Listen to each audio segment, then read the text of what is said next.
사도행전 27장 33절에서 38절까지입니다. 날이 새어갈 때에 바울은 모든 사람에게 음식을 먹으라고 권하면서 말하였다. 여러분은 오늘까지 10나흘 동안이나 마음을 졸이며 아무것도 먹지 못하고 굶고 지냈습니다.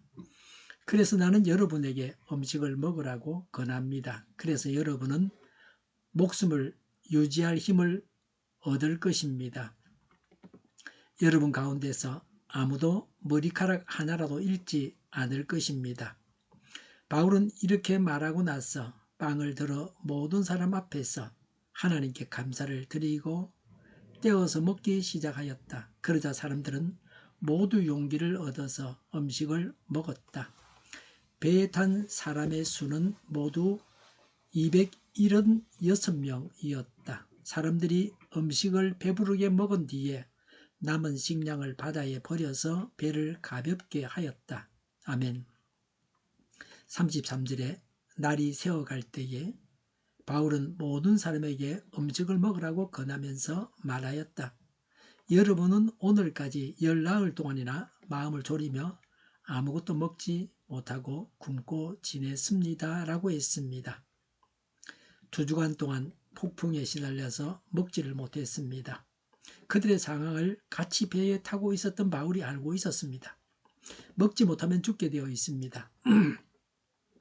먹어서 힘을 내고 헤엄을 쳐서 육지에 상륙할 수 있습니다. 사람이 살아가기 위해서 기본적으로 해야 할 것 중에 하나는 먹는 것입니다. 먹어야 힘을 쓰고 살아갈 수 있습니다. 식사 시간에는 먹어야 합니다. 그래야 학생은 공부를 잘할 수 있습니다. 바울은 적절한 때에 먹어야 한다고 말하고 있습니다. 직장인은 직장에서 일을 잘할 수 있습니다. 먹어야. 주부도 잘 먹어야 가정에서 일을 잘할 수 있습니다. 먹지 못하고 자지 못하면 건강한 사람도 우울증이 옵니다. 엘리야는 450명의 바알 예언자들과 겨루었습니다. 엘리야의 제단에만 하나님의 불이 떨어졌습니다. 제물과 나무에 물을 부었는데, 흠뻑 부었는데 제물과 나무를 다 태우고 제단이 다 말랐습니다. 엘리야의 제단만 그렇게 했고 바알 예언자의 제단에는 하나님의 불이 내리지 않았습니다. 엘리야는 바알 예언자 450명을 다 죽였습니다. 백성들에게 쳐 죽이라 그랬습니다. 엘리야는 비를 주십사고 간구했습니다. 열왕기상 19장 2절에 아합 왕의 아내 왕후 이세벨이 사람을 보내 내가 예언자들을 죽였으니 나도 너를 죽이겠다. 내가 내일 이맘때까지 너를 죽이지 못하면 신들에게서 천벌을 달게 받겠다. 아니 그보다 더한 재앙이라도 그대로 받겠다고 했습니다. 바알 예언자들을 쳐 죽이는 자리에 아합 왕은 있었는데 이세벨은 없었습니다. 그래서 이제 와서 왕후가 화가 나니까 엘리야를 협박했습니다. 열왕기상 19장 4절에 엘리야가 어떻게 했는가를 말씀하고 있습니다. 자신은 홀로 강야로 들어가서 하룻길을 더 걸어 어떤 로뎀 나무 아래로 가서 거기에 앉아서 죽기를 간청하며 기도하였다. 주님, 이제는 더 바랄 것이 없습니다. 나의 목숨을 거두어 주십시오.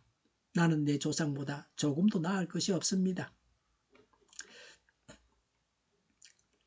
11기장 19장 5절부터 8절에 그런 다음에 그는 로뎀 나무 아래에 누워서 잠이 들었는데 그때에 한 청사가 일어나서 먹으라고 하면서 그를 깨웠다. 엘리야가 깨워보니 그의 머리맡에는 뜨겁게 달군 돌에다가 구워낸 과자와 물 한 병이 놓여 있었다. 그는 먹고 마신 뒤에 다시 잠이 들었다. 주님의 천사가 2번째 와서 그를 깨우면서 말하였다. 일어나서 먹으라. 갈 길이 아직도 많이 남았다. 엘리야는 일어나서 먹고 마셨다. 그 음식을 먹고 힘을 얻어서 밤낮 40일 동안을 걸어 하나님의 산인 호렙산에 도착하였다고 했습니다. 하나님의 처방은 엘리야를 책망하신 것이 아닙니다. 하나님은 엘리야를 먹이고 재우고를 반복해서 기력을 회복하게 하셨습니다. 이것이 우울증 치료법입니다. 엘리야는 우울증 환자가 아닙니다. 정상인도 먹지 못하고 기진맥진하면 우울해져서 죽여 주십사고 말하게 되어 있습니다. 특히 우울증이 있는 사람은 먹고 쉬는 일을 잘해야 됩니다. 뭐 교회에서는 기도해야 된다 뭐 이렇게 하는데, 물론 기도는 해야 되는데 말이죠. 육신을 가지고 있는 사람이 먹고 쉬고 하는 걸 해야 됩니다. 물론 기도도 하지만 밥을 먹고 우울증 약을 먹어야 됩니다. 우울증 약은 빈속에 먹는 약이 아닙니다. 밥을 먹고 약을 먹어야 합니다. 약은 먹지 않고 술만 마시고 있으면 죽겠다고 난리가 나는 겁니다. 우울증의 증상은 죽고 싶다고 그럽니다. 뭐 그러다가 죽는 사람도 있으면 자살하는 사람도 있습니다. 죽고 싶다고 하면서 경찰을 부르면 경찰이 차에 실어가지고 정신병원에 입원시켜버립니다. 그냥 내버려 뒀다가 자살하면 자기가 책임을 져야 되죠. 그래서 전문병원에 입원시킵니다.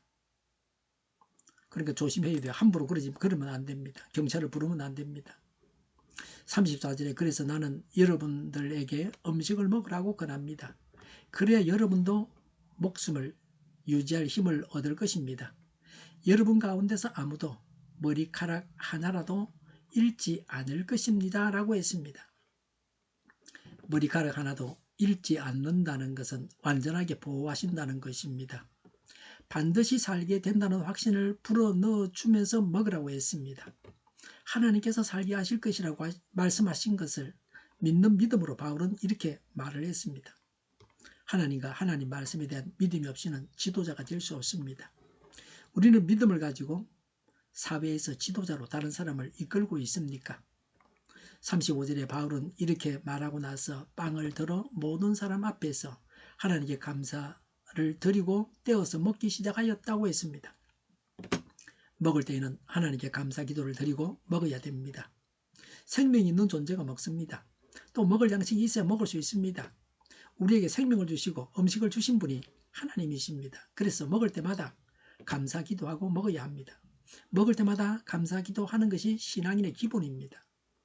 우리는 음식을 대할 때마다 하나님께 감사하며 기도하고 있습니까? 불평과 원망 가운데 식탁을 대하지 않습니까? 36절에 그러자 사람들은 모두 용기를 얻어서 음식을 먹었다고 했습니다. 바울이 권한 대로 사람들이 음식을 먹었습니다. 바울의 지도력을 모든 사람들이 따랐습니다. 먹고 상륙해서 살아가겠다는 것입니다. 제대로 알려주면 모든 사람들이 정상이 됩니다. 실컷 굶겨놨다가 상륙해야 되는데 힘을 못 쓴다고 야단친다고 그게 될 일이 아닙니다. 적절한 때에 먹을 것을 주고 먹게 해야 합니다.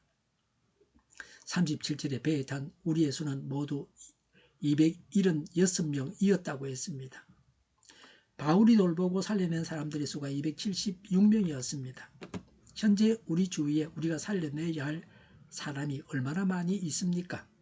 비정상적인 사람 외에는 주위에 많은 사람들과 관계를 맺고 살아가고 있습니다. 이웃에서 알고 있는 사람이 있습니다. 일터에서 일을 하면서 알고 있는 사람도 있습니다. 가족과 친척들도 있습니다. 이런 모양 저런 모양으로 알고 지내는 사람들이 있습니다. 신문 넣는 분, 그리고 우유 배달하는 분, 경비실 건부자 등등 많은 사람들이 우리 주위에 있습니다. 이 많은 사람들이 우리가 살려내야 할 사람들입니다. 우리가 구원해야 할 대상자들입니다. 우리 주위에 있는 불신자들이 전도 대상자라는 관점을 가지고 보아야 합니다. 이것이 하나님 보시기에 합당한 시각입니다. 38절에 사람들이 음식을 배부르게 먹은 뒤에라고 했습니다. 사람들은 먹고 정신을 차렸습니다. 먹은 다음에는 일을 해야 합니다. 그들은 일을 했습니다. 먹었으면 일을 해야 하는 겁니다. 성경은 일하기 싫은 자는 먹지도 말라고 했습니다.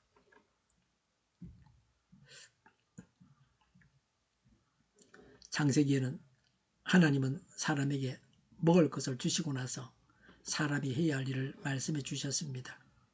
먹고 나서 빈둥거리는 것은 죄입니다. 복지관에서 제공하는 도시락을 배달하는 자원봉사가 있습니다. 이웃을 위해서 봉사하는 사람입니다. 먹었으면 돈을 벌기 위해서 일을 해야 합니다. 돈을 벌 필요가 없으면 자원봉사라도 일을 해야 합니다. 일을 하고 먹어야 합니다. 38절에 남은 식량을 바다에 버려서 배를 가볍게 하였다고 했습니다. 여기서 식량은 비상식량 중에서 먹고 남은 것들입니다. 식량은 사람이 먹어야 할 것입니다. 그런데 버렸습니다. 살기 위해서 버려야만 했습니다. 배가 무거우면 상륙하는 데 어려움이 있습니다. 생명이 살기 위해서 먹을 것을 버려야 했습니다. 살기 위해서 버려야 할 것을 버려야 합니다. 신앙적으로도 그러합니다. 우리가 살기 위해서 죄를 버려야 됩니다. 죄를 움켜쥐다가 죽고 마는 것입니다. 버릴 것을 잘 버리는 사람이 천국길을 잘 갈 수 있습니다. 우리는 버릴 것을 가감하게 버리고 있습니까? 버릴 것을 버리지 못해서 생명을 잃어서는 안 됩니다. 더 중요한 것을 위해서 덜 중요한 것을 버려야 합니다. 모든 것을 다 소유하면 좋습니다. 그러나 행편이 여의치 못할 때는 선택해야 합니다. 선택할 때는 어떻게 해야 합니까? 더 중요한 것을 선택해야 합니다. 이것이 원칙입니다. 생명은 식량보다 귀합니다. 더 귀한 것을 위해서 덜 귀한 것을 버리는 것입니다. 그런데 세상에는 생명을 바쳐서 재물을 얻으려고 하는 자들이 있습니다. 이것은 순서가 바뀐 겁니다. 영원한 생명을 위해서 우리의 재물을 사용해야 합니다. 38절에 배불리 먹고 나서 버렸습니다. 항상 일에는 순서가 있습니다. 먹을 양식까지 다 버리고 굶어 죽어서는 안 됩니다. 먹기를 잘해야 합니다. 그리고 하나님을 믿어야 합니다. 하나님 말씀을 믿어야 합니다. 그래서 용기를 가져야 합니다. 우리를 구원하셨다는 말씀을 믿고 담대해야 합니다. 우리 자신도 살고 다른 사람도 살려내야 합니다. 특히 노년에 잡숫는 걸 잘해야 합니다. 영양가 있는 음식을 충분히 드셔야 됩니다. 과식은 물론 안 좋지만 생활에 필요한 정도는 충분히 드셔야 됩니다. 냉장고가 비어 있으면 안 됩니다. 생명이 살아남기 위해서라면 그 어떤 것도 다 포기해야 합니다. 기도하겠습니다. 먹고 용기를 가지고 담대하여 사람들을 구원하게 하옵소서. 덜 중요한 것들을 버리는 지혜도 주옵소서. 저희를 불쌍히 여겨 주옵소서. 저희를 악에서 구하옵소서. 하나님의 뜻이 이 땅에서도 이루어지게 하옵소서. 저희의 간구에 응답하여 주옵소서. 기도하기를 쉬지 않게 하옵소서. 저희의 필요를 채워 주시옵소서. 오늘도 차고 넘치는 복된 삶을 살게 하옵소서. 감사와 찬양을 하나님께 돌려드리며 예수님의 이름으로 기도드립니다. 아멘.